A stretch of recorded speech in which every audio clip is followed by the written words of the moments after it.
Hey, I'm Mike Myers, and this is the Songwriting for Guitar podcast, which is geared to support songwriters and producers to gain confidence and turn pro. I bring on industry experts to help you improve and monetize your skills, engage better in the writing process, and build healthy habits to create a sustainable career that you love.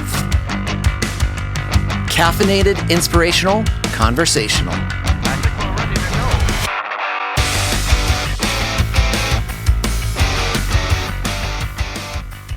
Hey, what's up, friends? Mike Myers here with the Songwriting for Guitar podcast, episode number 95.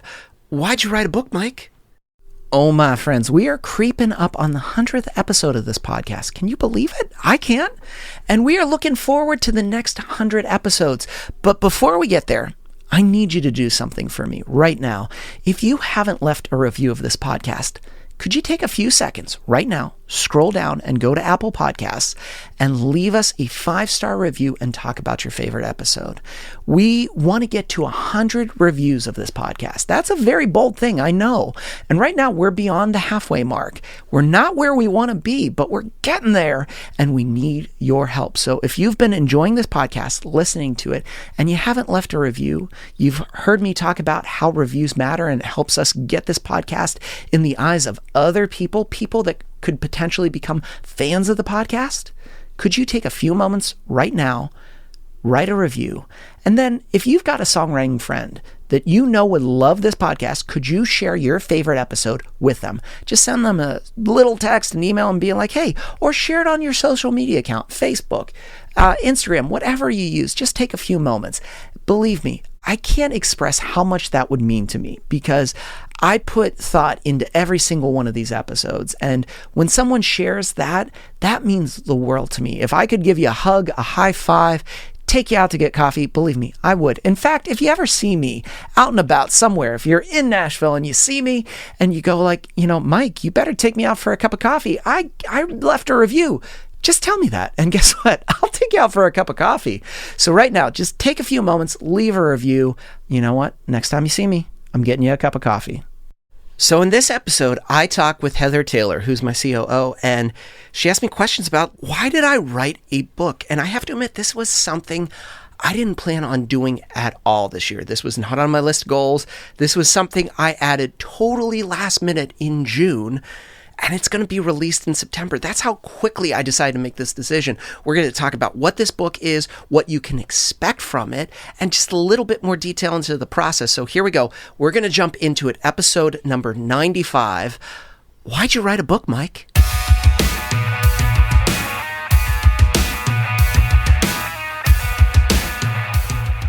Mike Myers. Hi, Heather. Hello. Mike, I hear you made a book. You are correct. This is the highly anticipated book. I must say the first book that I ever wrote was in first grade, and it was called The Things That I Like. And it's been quite a while since I've done any book since then.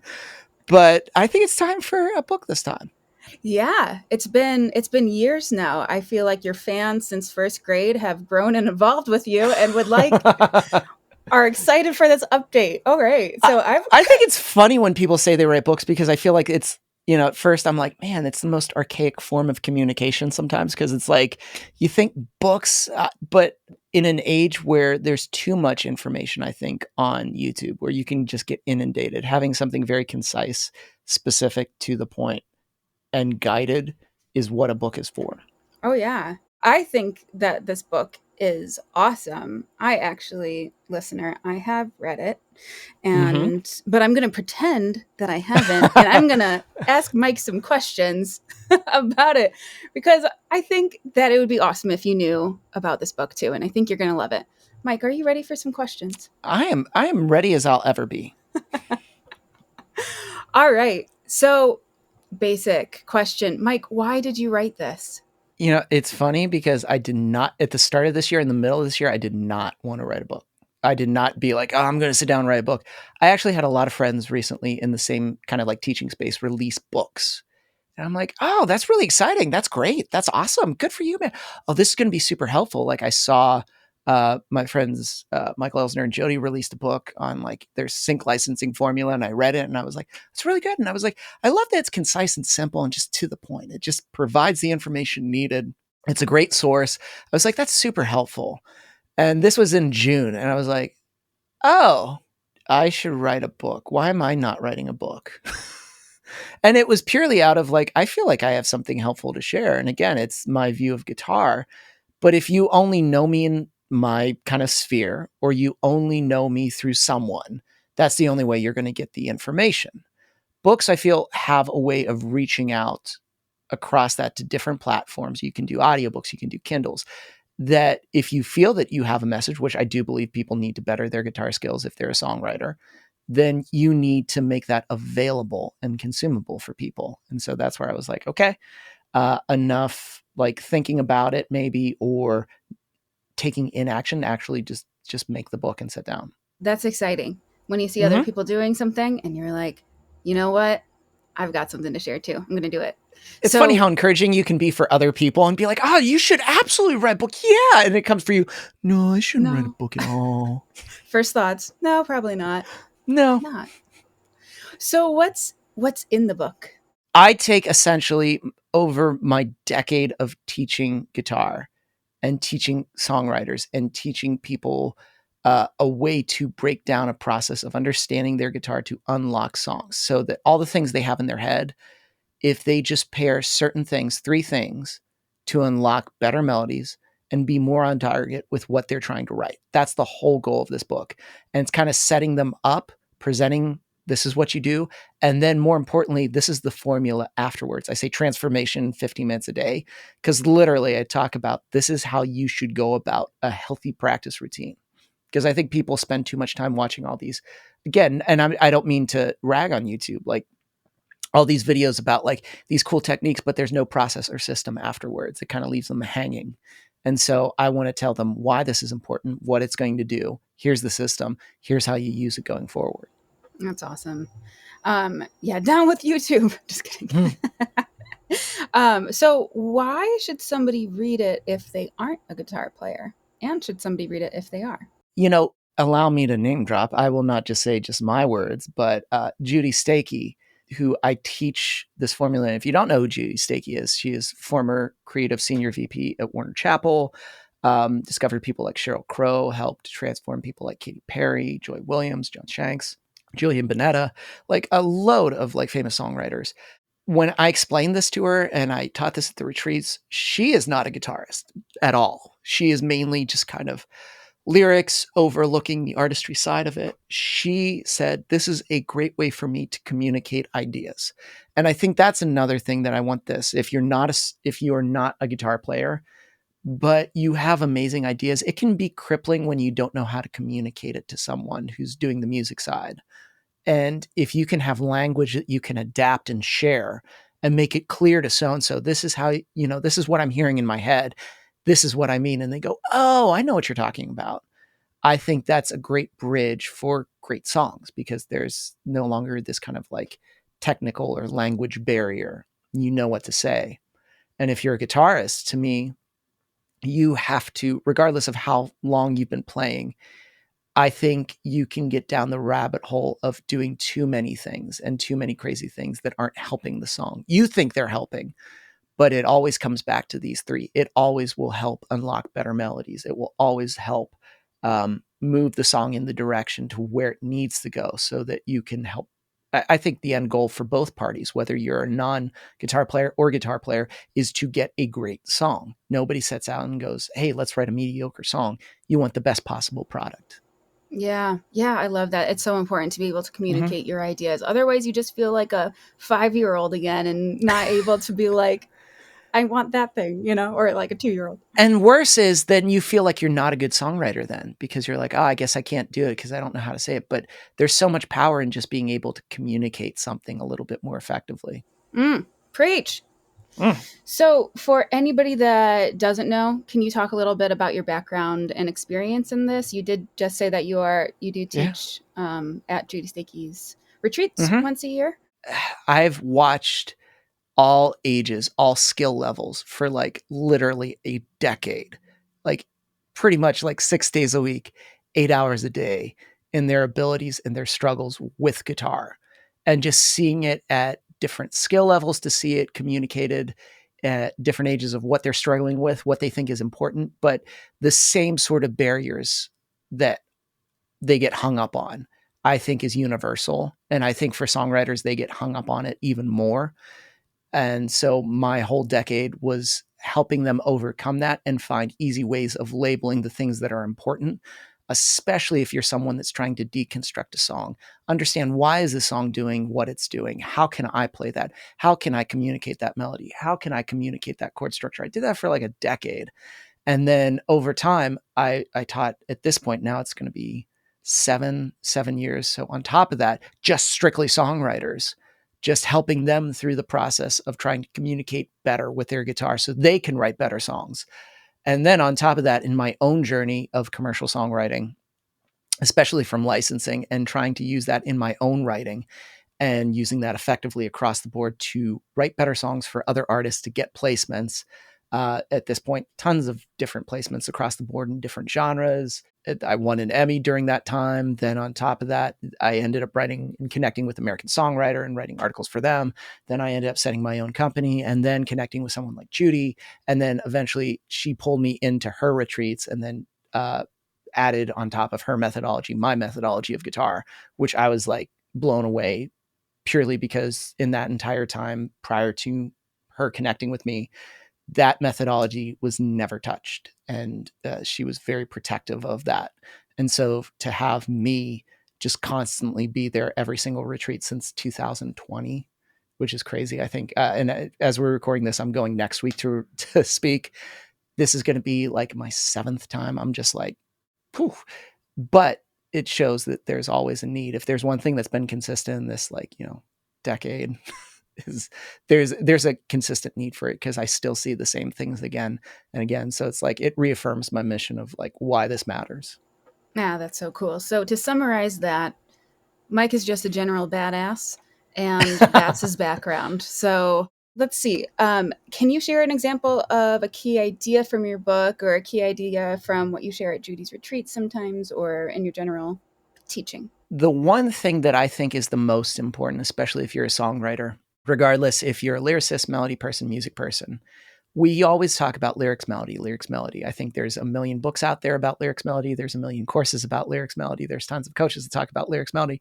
And don't get me wrong, those are so important, but the guitar is such an afterthought, where we're not viewing the guitar as the thing that could amplify the lyric and the melody, because the lyric and the melody is to convey an emotion. So I don't care if you're writing something that's country pop and it has a deep story. I don't care if you're writing something that's for licensing that's like dark, haunting, and you're trying to aim for like, a Netflix show. The key is emotion, and you don't realize that your guitar can convey emotion. We view it as kind of like this static, just like, oh, I'll put some chords over top of that. But to me, the key is the voicing that you're choosing, because that's going to stir the melody one way or the other. It's either going to lead it and enhance the direction you're going in, or it's actually going to hinder it and cause a lot of stumbling blocks. So if you can pay attention to one thing on the guitar starting forward, it's always a voicing. And if people are like, well, what the hell's a voicing? To me, we know open chords, but do you know bar chords? Do you know power chords? Do you know roots and thirds? Do you know how to utilize your capo to unlock different keys with it? We view the capo as like, oh, it's the easy way to play guitar. But it's also the way that you can unlock keys in another voicing that actually could enhance the melody and the vocalist, because the vocalist has a particular styling. It's light and airy. And if I'm playing these clunky open chords down here, they're just clashing with each other. But if I capo instead on the 7th fret and I use these shapes instead, suddenly it blends well and brings out the vocalist way more. So this is why I'm always thinking about this. And if somebody is not thinking about this, I encourage them to examine this, because that's where you're going to see a lot of the stumbling blocks in the early development of your songs, is because musically it's like spearing. It's like it's fighting against your lyric and melody. And this is where it can cause someone to be like, I don't believe what you're saying.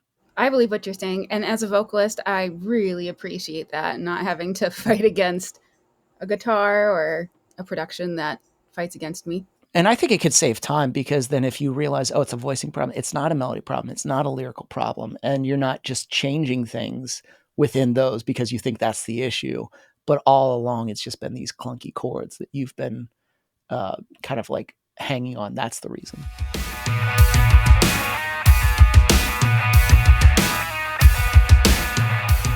Hey, it's Mike. I'm jumping in the middle of this episode to let you know I have a book that's coming out. Yeah, a book. You know, over the past decade, I have gathered so much thought on teaching songwriters, really understanding the pain points in terms of what hinders their playing to write great songs. And most of the time, it's not complicated things. It's things that get overlooked again and again and again. This is the framework that I've developed, that I've taught in my courses, coaching clients, that on retreats, songwriting retreats, that I've taught again and again and again. I'm making available in this book. So if you're someone that wants to better understand their guitar, utilize it to its full potential to write better songs, just head right now to songwritingguitaristbook.com and you can pre-order my book right now, and you're going to receive an immediate download of the audiobook, which has extra content, and the Kindle version. You're going to get available ASAP. So as soon as you pre-order the book, guess what?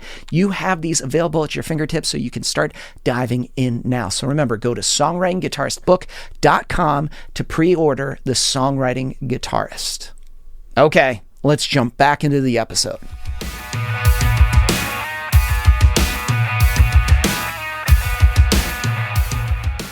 So how do you envision songwriting guitarists using this book in their lives?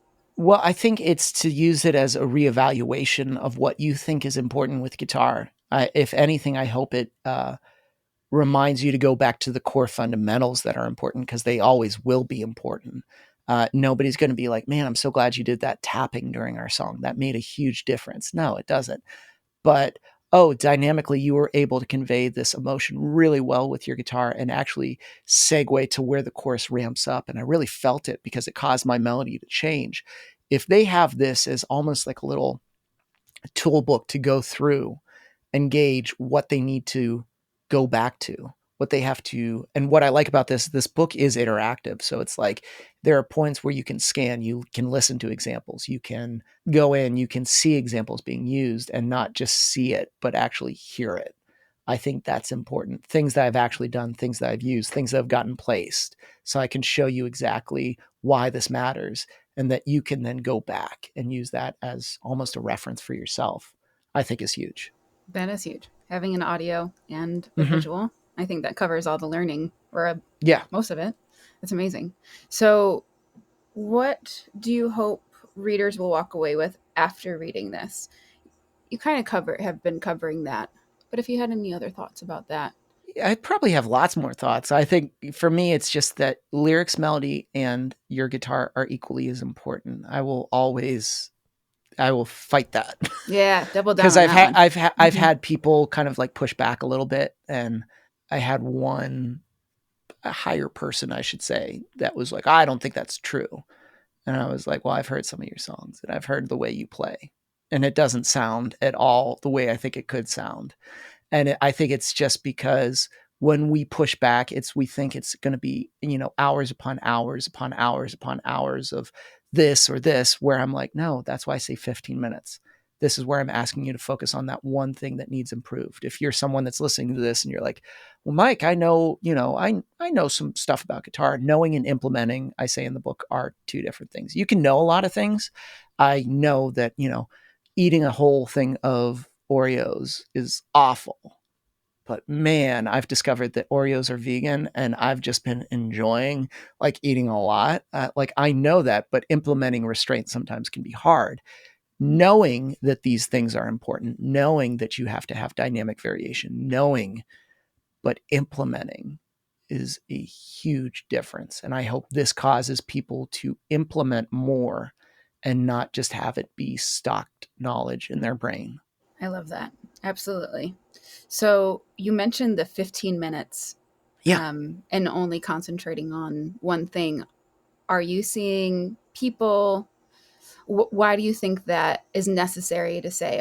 What are you seeing from practicers and guitar players, or people just learning guitar? What I found, and this was, from a decade of teaching people too, everyone's lives you can't gauge how busy moments are going to be. Every week just seems a little bit different. everybody has certain things that are committed. So it's the idea of saying like, I'm going to practice every facet of guitar that's going to make me better, and I'm going to do it well this week is just ridiculous. And even in the practicing, they go, well, I gave a little bit of time to this and a little bit of time to this. You're never going to allow something to develop if you're jumping around. It's like, that's why you're always going to be, they say like, jack of all trades, master of none. I think for this, it's, if you're not great at voicings, why would you move on? Why would you be like, well, I'll just move on to this? I think we say that because we're frustrated it's not developing as quickly as we want. And the reason it's not is because we're just bouncing around. We love the idea of new things, but staying with something is a discipline. And so if you can focus in on those 15 minutes and focus just at the heart of like, I am going to work at this one chord progression until it gets to a level where it starts to sound fluid, it sounds clean, and I'm going to do that every day for 15 minutes. I'm going to show up and I'm going to do it. When I'm done, I'm going to show up, I'm going to do it again. That will get consistently better, and you'll see growth rapidly in a month. And then you can move on to the next thing. And you're going to see growth on that. And then you're going to move on to the next thing. So you're going to be crossing things off your list a lot quicker. We think overwhelming our list will make it better. If anything, it just makes us stop playing. Yeah, I've definitely experienced that. I'm gonna practice for 3 hours and then nothing. Because it sounds cool too. Doesn't it sound impressive? Oh, I practiced. It doesn't sound hours impressive. yesterday. Yeah, it's like 3 hours. It's just like, ooh, 15 minutes doesn't sound impressive. And I think we just want other people to think that we're taking it seriously. I think a confident person understands the long-term benefit of consistency more than the grandioso, like, oh, I did 4 hours. I was sweating so much. I didn't leave the room. I didn't even pee. I just like stayed right there and went to the bathroom while I was playing. That's how committed I am.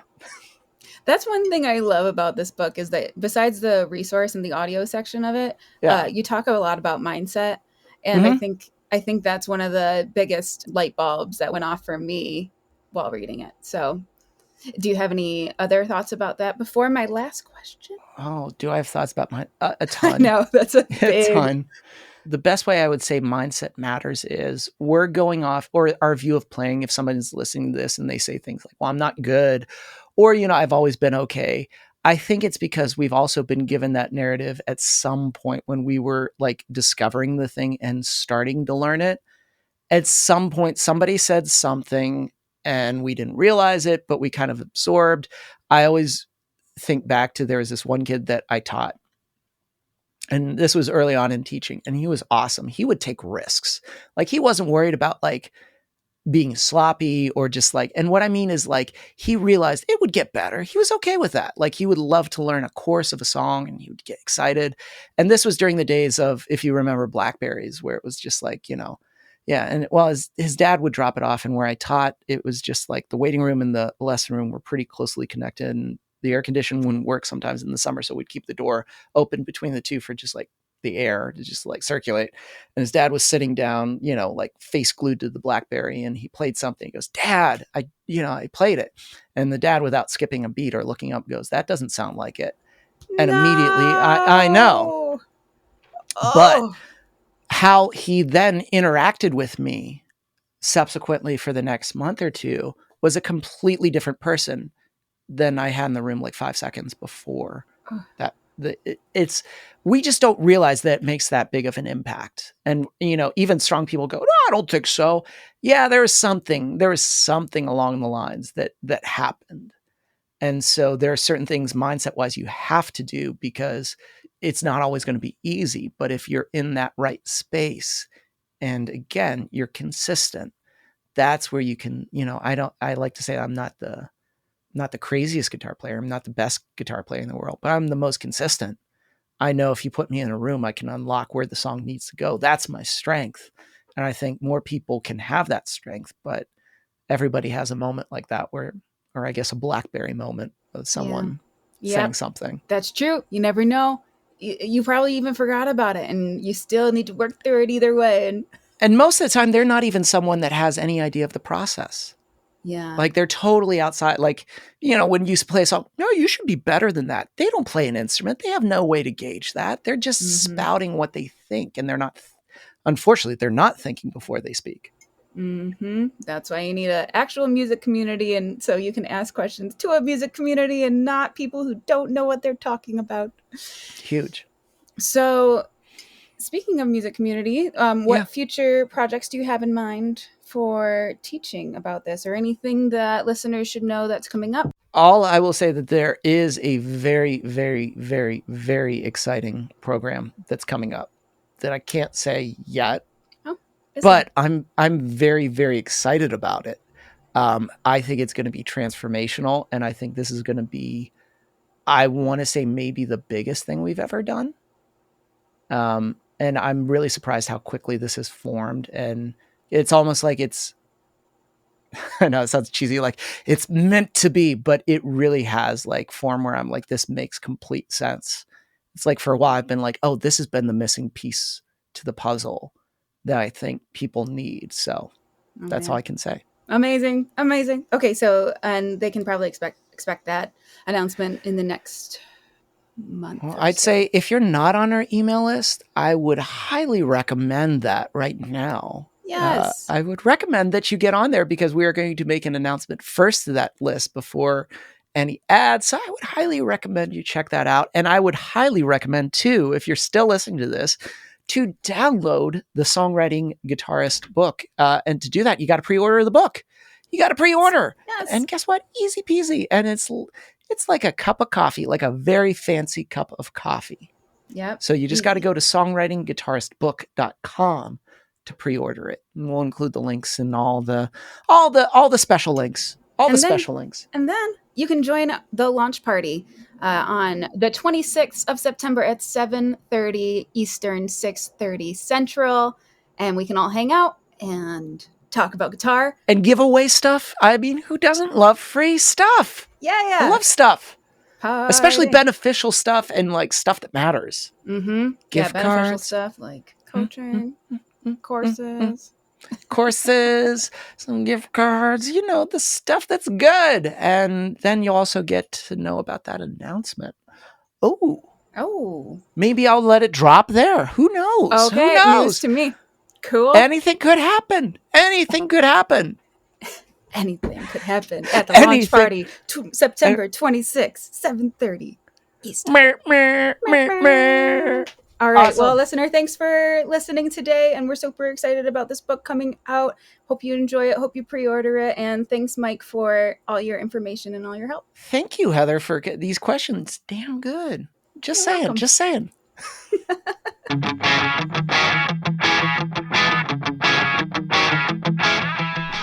And that does it for this week's episode. Remember, if you want to pre-order the book right now, pre-orders are being taken. You can just go to songwritingguitaristbook.com so you can pre-order your copy. You're actually going to get it a week before it comes out. Plus, I'm going to give you access to the audiobook as well. So songwritingguitaristbook.com. And this amazing episode was edited and produced by Chris Fafalius. I'm Mike Myers. Thanks for listening.